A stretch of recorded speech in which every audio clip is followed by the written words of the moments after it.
The ACC is an absolute unmitigated mess, and I have no idea who's going to emerge from the heap. We better assemble the squad to figure it out. You're talking ball with the ACC squad. From Florida State to North Carolina, from Syracuse to Miami, and from NC State to California, it's the local experts of the Locked On Podcast Network, bringing you scoops, breakdowns, and the most comprehensive preview of the upcoming ACC weekend. Hang on, it could get loud, it could get heated, and it will definitely be fun.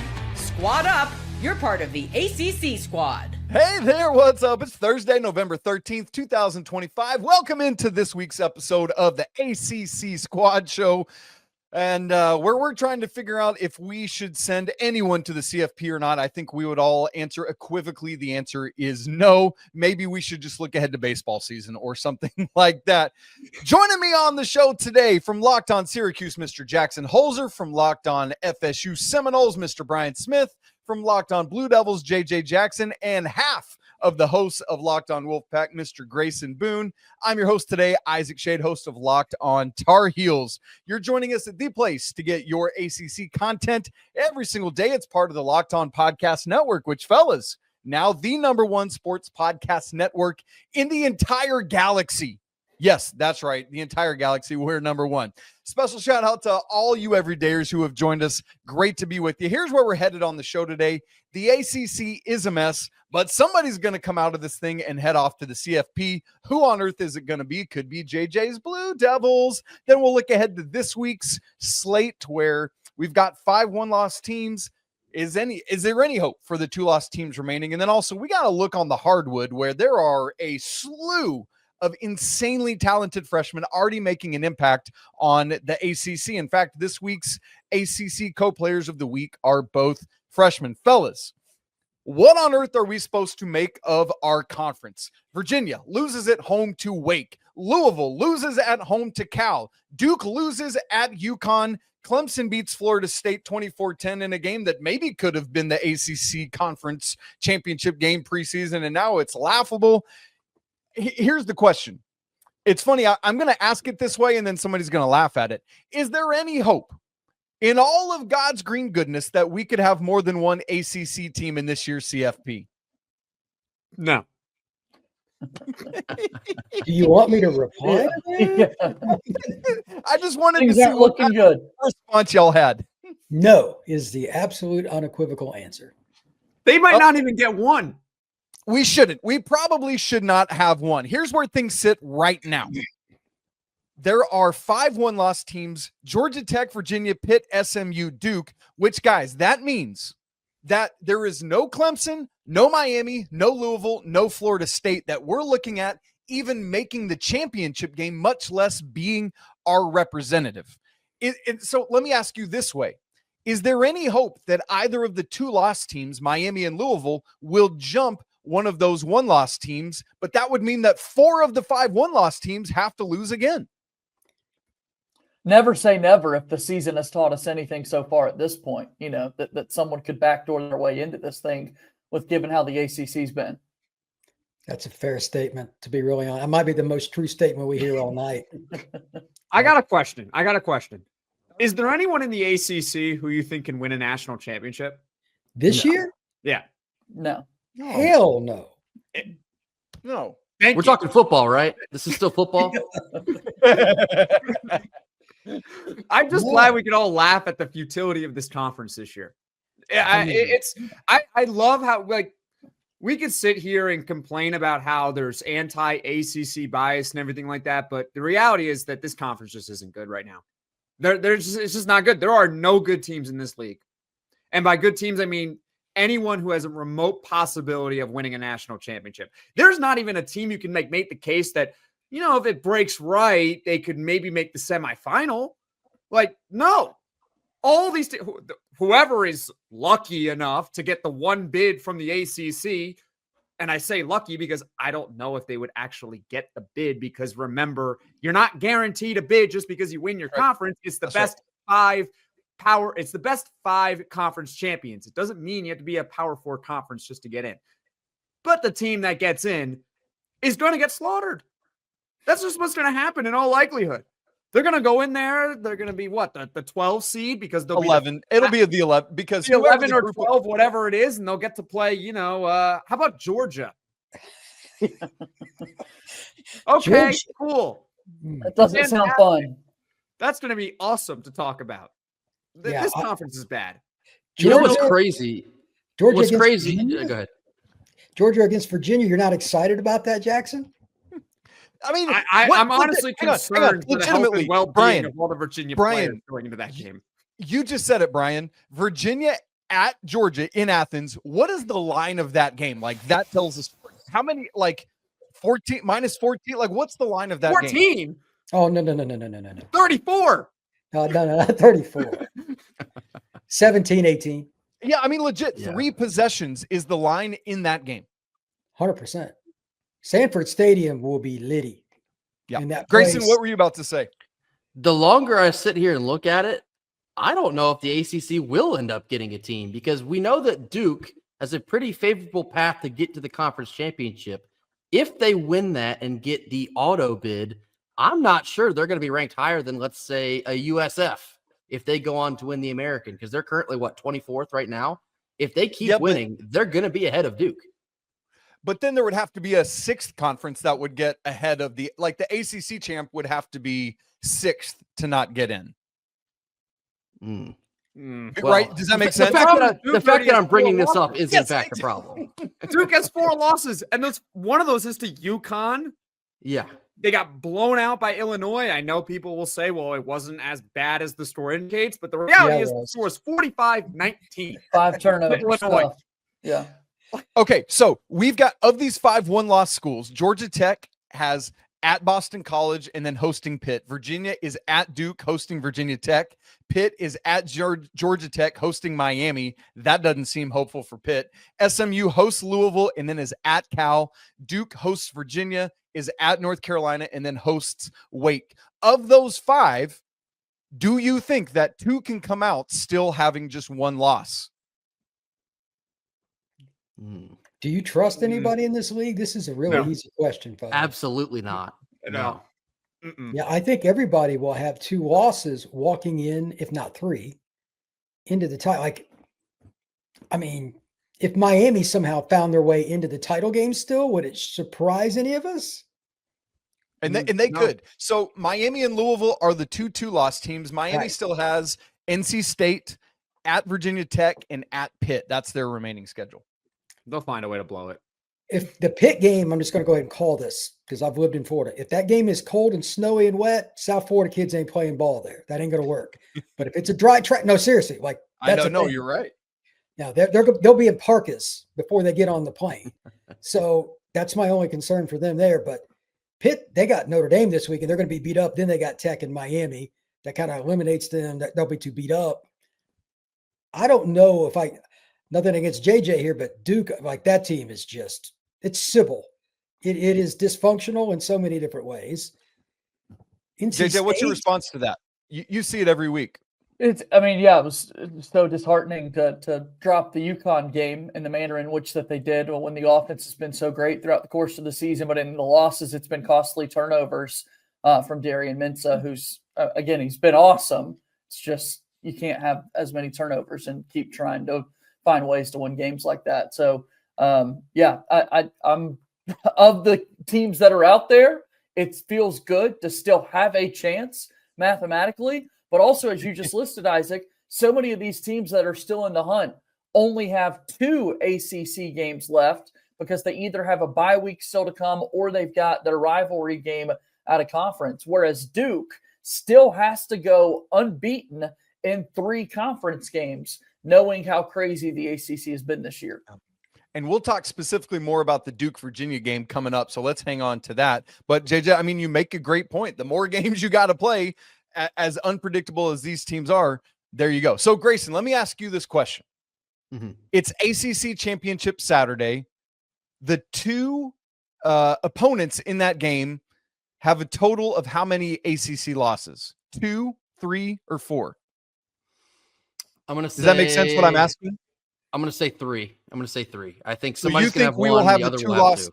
Okay. So you think we will have at least 1 2-loss team in the ACC Championship game? Correct. Yes. Okay. Jackson, you agree? I agree. It's just too cluttered right now. It's hard to envision that two teams are going to walk away from this with only one conference loss. No. It's either going to be 3 or 4. Oh, And wow. and 4 of the 5 have a game against one of the other one-loss teams. The only one that doesn't is SMU, but they host Louisville and then have to travel out to Cal. And so it's just, man, it's tough to know, boys. I mean, do you trust SMU? no.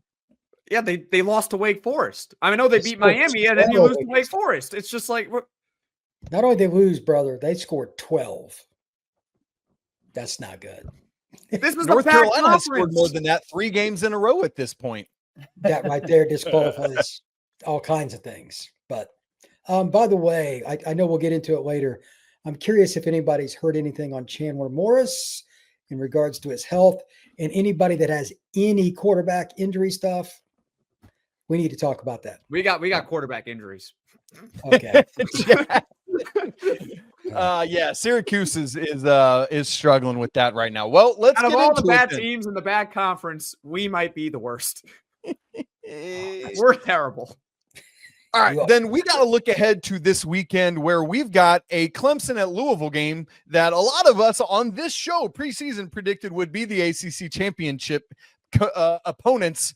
And it's just now a random Friday night game. But the big game of the weekend is somehow Virginia at Duke. So we'll get to that and much more to get ready for this weekend coming up in just a second.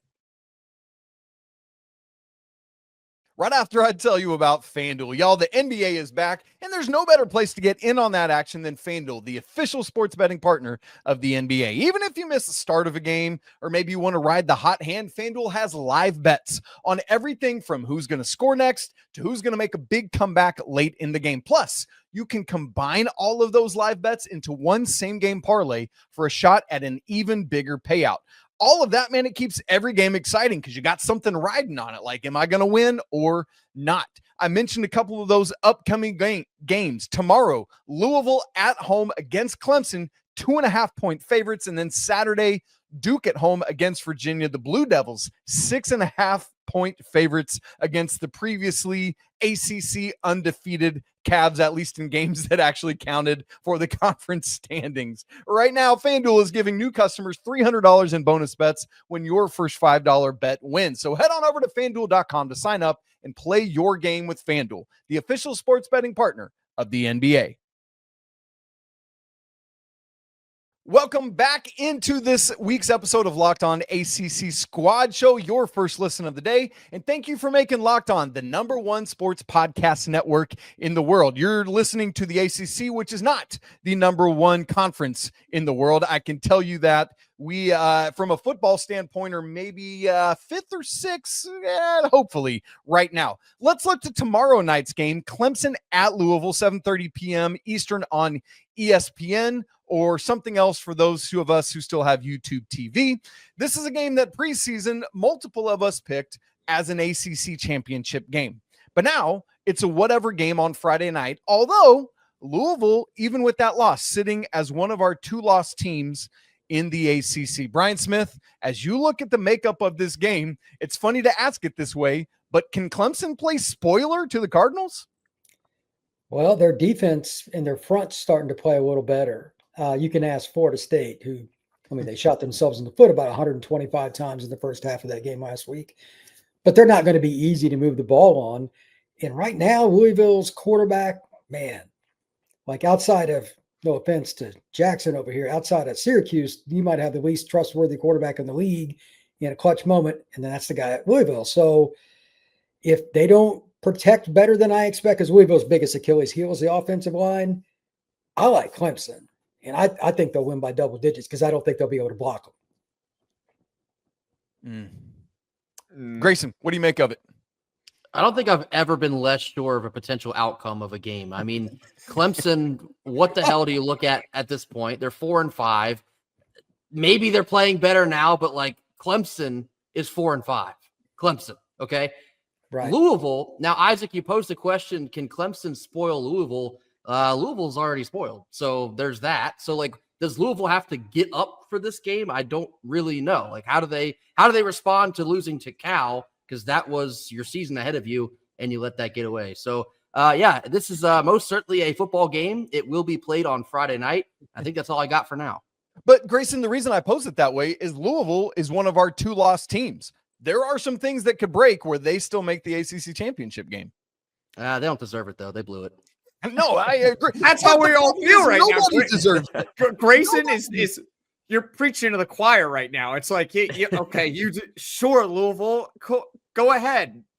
Beat Clemson. Clemson isn't good. They're 4-5.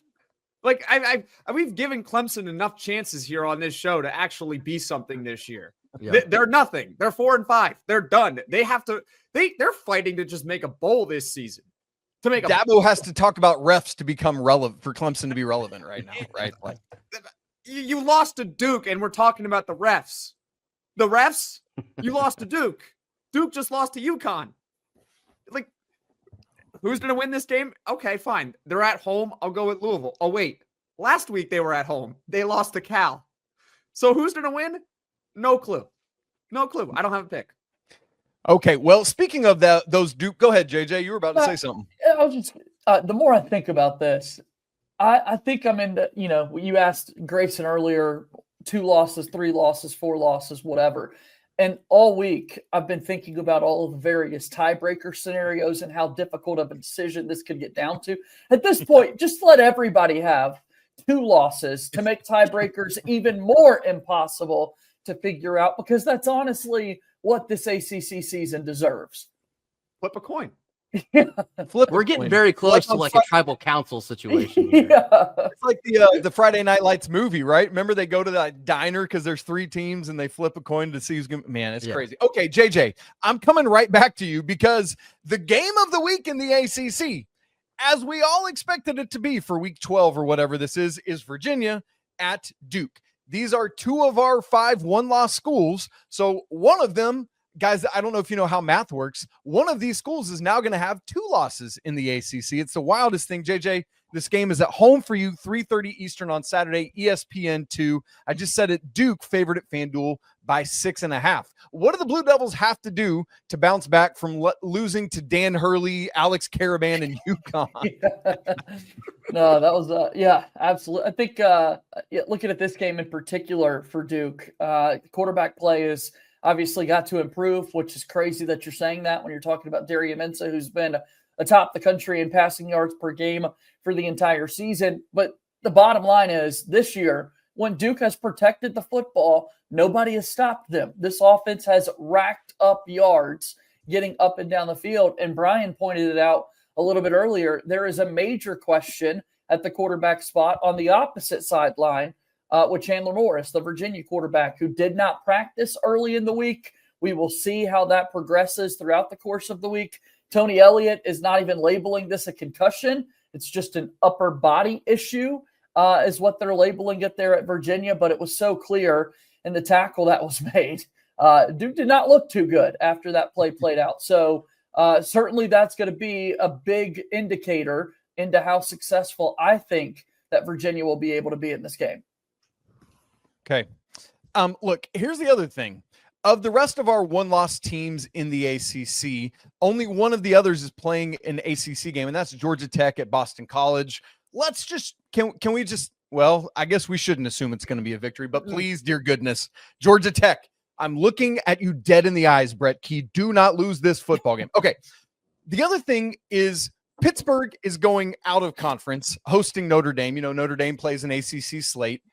Pitt, let's just say, their remaining games are hosting Notre Dame, at Georgia Tech, hosting Miami. If there is some crazy world where Pitt can mess around and go 3-0 in that, they're in the ACC championship game and have done something, notably by beating Notre Dame at home. But here's my question to you, Jackson Holzer. Is that laughable that I would even suggest that might happen this Sunday at what I still call Three Rivers Stadium? Yes and no. They're not going to beat Notre Dame. That's the problem. Well, I mean, they're already giving it up. They're already giving up on Notre Dame. Pat Narduzzi already in his press conference is giving up on Notre Dame. He just doesn't care. He's asked, "Do you care about the game?" No, I don't care. It's not a conference game. They're probably going to play all backups. You might as well. It doesn't matter. You don't want to get anyone hurt. You're already going to get beat up anyway from Notre Dame. They're probably going to kill you up front. So I don't think they're going to beat Notre Dame. Can they beat Georgia Tech on the road? They can beat Georgia Tech on the road. Can they beat Miami at home? Absolutely. Miami is not good. Oh my goodness. How are they ranked number 2 in the country at one point? They are not good at all. Did you see the first half of the game against Syracuse? They were lifeless. If they were playing any college football team with a pulse, they would have lost that game. Totally would have lost that game. They wouldn't have even been competitive with the way that they started out. They were brutal. But, you're going up against Ricky Collins, so you get to be brutal for 2 quarters, and you could still be 0-0. Miami's not good at all. So if you want to sit here and say, yeah, Pitt can go on the road and beat Georgia Tech, of course. I'm not a believer in Georgia Tech. I don't believe in anyone in the ACC. Could they beat Miami? Yeah. Are they going to beat Notre Dame, who ironically lost to Miami? Probably not. They're not going to beat Notre Dame. I think they'll beat one of Georgia Tech or Miami. You do? I don't like Which is more likely to you, Brian? Which is more likely to you? I would say that the Georgia Tech game, because Georgia Tech doesn't have the defensive players to put up with the physicality that Pitt plays with, and their running backs catch the ball well, and that quarterback, I know he's a true freshman. That guy just makes weird plays that don't even make any logical sense. He's good, man. Like, that kid's eventually going to get paid to play football, and I ain't talking about NIL. So Georgia Tech will probably get smoked by them if I was to guess defensively. They'll score. Pittsburgh's defense will give up some plays, but I think they'll go. I think that right now I'll go ahead and call. I think Pitt will go to Georgia Tech and win. If I'm not mistaken, I think I actually predicted that on last week's show. I do think that Pitt is going to beat Georgia Tech. But real quickly on Narduzzi, what he said, he's right. I mean, he is right. He's right. However, you can't say that because now, how do you approach this game? Everyone knows that you don't care about the outcome. Do you even bother playing Mason Heinschel? Do you just go out with Holstein? I don't think it's a bad idea per se, because if your goal is to make it the ACC championship, going full throttle against a Notre Dame team that has to go full throttle, by the way, Notre Dame cannot afford to mess around and lose this game, so they will be going 100 miles an hour at you. How does Pitt manage this game? I think that's a massive question in my mind. I think it was he's just playing reverse psychology on Marcus Freeman. He's like, I'm going to get Notre Dame to relax and not do anything, and then we're going to come guns blazing. No, not going to work. That's not going to, no. Hey, quickly, Grayson, while you're talking, before we move to our final segment, the other 2-loss team is in action. And you guys, the NC State Wolfpack, are traveling down to Coral Gables this weekend. Can NC State give Miami their 3rd ACC loss? Grayson, what do you see? Because I think Miami kind of stinks, I'll say they can. NC State can win this game. Do I think they will? Probably not. I mean, it is a homecoming game for CJ Bailey, so maybe you get some kind of bump out of that. They're coming out of a bye, so they've had some extra time to get some guys back healthy. Hollywood Smothers and Justin Jolie, to name a few. They got their guys back if they can keep, relatively the same game plan against Georgia Tech, where basically a race to 50. If you can go out and try and put 50 on Miami, maybe you got a shot. But I think Miami's defense will pose a different task than Georgia Tech's did. So I think Miami's going to end up winning that game. This is an audition game for CJ Bailey. And Miami fans know exactly what I'm saying. The people are saying this. This is an audition game. CJ Bailey goes out there, 400 yards, 4 touchdowns, leads NC State to a win. Someone in Miami is going to be calling in January. You may hear people complain about that. I will not be one of them. I will be happy. Interesting. Grayson Boone. You want him gone? No, I want to win this football game. That's all. Oh, you just okay. Next year, brother. I want to win this game. You want to worry about the future in the future. You just want to win the game. Okay, I'm going 1-0. What you were saying. I have one game ahead of me this weekend. I'm trying to go 1-0. Grayson's playing for now. Mario Cristobal is playing 4D chess, where he's like, boys, we're going to tank this game so we can get CJ Bailey next year. That's what's happening here. SMU, the other 1-loss team, is idle this weekend. By the way, Rhett Lashley, their head coach, is going to be in studio for this week's college football kickoff. So make sure you check that out on Fire TV. Boys, we got to talk some hoops because the nation has been taken storm by this incredible crop of freshmen, and the ACC is a massive part of that. We'll get you up to speed, and I want to ask the guys, how many of those freshmen are going to make the ACC teams in the postseason? We'll get to that to wrap the show in just a second. Right after I tell you about Supply House, when the opening whistle blows on a new repair, get your crew moving forward with Supply House. Order today and see parts on your doorstep tomorrow. Over 280,000 plumbing, HVAC, and electrical items from the most trusted brands in the business. Their real-time inventory and honest lead times keep you from punting projects, while their industry-leading customer service always has your blind side covered. You need parts fast for a project? No worries. Supply House has next-day delivery. Man, talk about a game changer. They've got part finder tools and 3D schematics that can save you hours on jobs where every detail matters. Plus, their Trademaster perks like priority shipping and dedicated support make the whole process smoother. So join the free Trademaster program today and score serious perks like priority shipping, lower prices, and a dedicated support line. Visit supplyhouse.com to sign up for free and use promo code SHCollege5 for 5% off your first order. That's supplyhouse.com. Real people, real service. One of the early storylines in college basketball this year is the dynamic impact that freshmen are having on the landscape. And you guys, the ACC is no stranger to that reality. I'll just name off a couple of them that are already dropping it. By the way, look at Jackson Holzer, Johnny on the spot, changing his background to what is still the Carrier Dome, AKA fine, whatever, JMA or wireless thing. Cam Boozer at Duke, Caleb Wilson at North Carolina, Mikael Brown Jr. at Louisville, Neo Avdilas at Virginia Tech. Wilson and Avdilas, by the way, co-ACC Players of the Week. Mo Silla down in Atlanta at Georgia Tech. Shelton Henderson at Miami. Matt Abel in Raleigh with Grayson Boone. Kyan Anthony up at Syracuse, Tyster Ritter at Virginia, Jalen Harrelson at Notre Dame, Ebuka Okori at Stanford, who is the third leading scorer in the nation right now. And that's not even mentioning all the rest of the dudes on Duke's stable of players. You guys, here's my question to you. Jackson, I'm actually going to start with you since you've got Carmelo's offspring happening up there in Syracuse. How many freshmen are going to take up one of the 15 slots on the 3 All-ACC postseason teams? I think at least 5.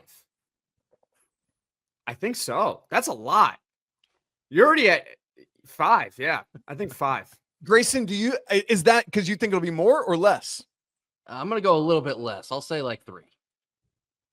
That was my take as well. 3, Brian? Yeah, I just think a lot of kids like Boozer, I've seen play live. Like I've been around him. That is lock, stock. Oh, yeah, barrel. that makes sense. Down in Florida, yeah. I went and I've met him. Like that's first team all ACC, one and done. Yeah. Screw you guys, I'm out of here. Yeah. The whole 9 yards. But not many kids are built mentally like he is, as well as physically. How many of those guys are going to be good in February, right before the ACC tournament and all that? I could see a few guys coming close, but I'll agree with Grayson. I think 3 is more likely. Jay? I'd probably lean closer to 5 than 3, just given how talented this group is. But then, the more I think about it, it's like, man, I'm cutting down the number of spots for the great experienced players that you've got in this conference as a whole, and a lot of guys that are going to make big-time plays for their team this year. But, someone like Cam Boozer, Caleb Wilson at North Carolina, Mikael Brown, those are absolute locks. What the kid's been doing at Virginia Tech, Isaac, you hammered the pronunciation there, which was remarkable. He's been awesome to watch this season. I wouldn't be surprised at all if he's on it at the end of the year. And yeah, it just takes another one to kind of make the list there. So I'm actually going to lean more towards that 5 number than 3. Yeah, I mean, of the 15, so like if you're giving me over 4. Split the difference. Like 4, yeah. Thank you, Grayson. Yeah, I mean, because you start thinking about the other players that are likely to make this list, like a Marcus Burton at Notre Dame, for example, right? Like they're going to be on there. But when we talk about 15 slots, and like it's not just that these freshmen are talented, it's how high level and impactful they already actually are for their teams. I'm going to take the over on 5. Now, I mean, we're not going to blow past it, but I legit think it could be 6 or 7 of those 15 slots when you start to look at the entire impact of all these dudes. I mean, it is something pretty crazy to behold right now. That said, yeah, JJ, I think the 3 names you said are probably the obvious ones with Avdilas. It's those 4. And then beyond that, you just need 2 others to pop, and then you've really got something going. Now, it's interesting, though, fellas, because it feels like lately, we had Cooper Flagg, obviously was the conference player of the year last year, but both in the ACC and nationally, it's been dominated lately by more senior laden or upperclassmen laden teams. However, we're now past that COVID eligibility, and maybe the freshmen are going to start having more of an impact. And there's something to that. Grayson is asking in our chat, sorry, just behind the scenes, everybody, if somebody's glitching, it might be me. Are others of you experiencing a glitch as well? I'm good right now. Yeah, I'm good. Okay, perfect. We keep on trucking.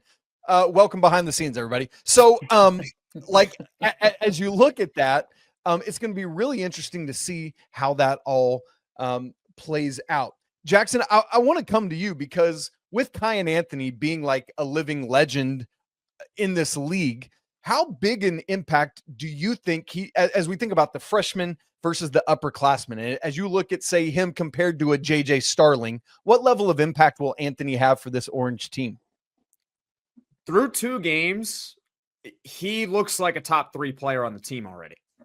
And I'm not trying to disrespect the other players on Syracuse. I think that's just how good Cayenne looks right now already. And I'm pleasantly surprised because I knew going in that he was a good scorer. Like, that's what he was built up to be. He's going to come into college basketball and he's going to score. But you look at where he's ranked and it's like, okay, he's around the 30s. Okay, so is he going to pop right away, or is this more going to be like he's going to pop in year 2? He's good right away. The kid can do basically anything on the offensive end already. Like, he does need to get bigger. He does need to get stronger. He's still young. We get all of that. It's only been 2 games against mediocre competition at best. Not mediocre competition. I'm being nice there. Lower mid-major teams. But he looks like a top 3 player on the team already. JJ Starling is out right now with an injury. We don't know how long he's going to be out for. Right. I feel perfectly confident with Carmelo Anthony right now as the starting 2 guard.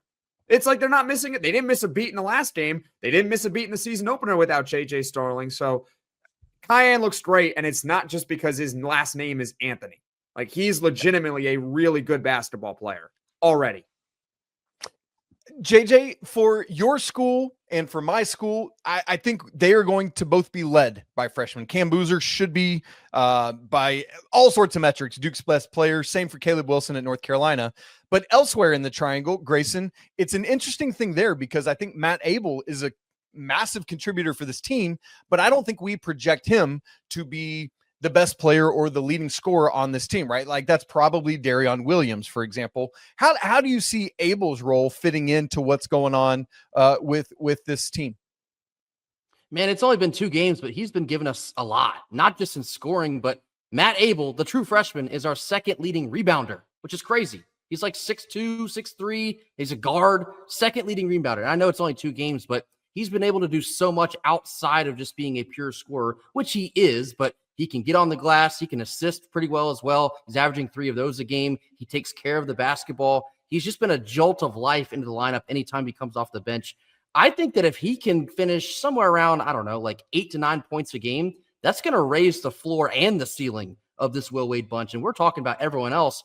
The freshmen that he recruited might just be one of the most integral parts of this roster.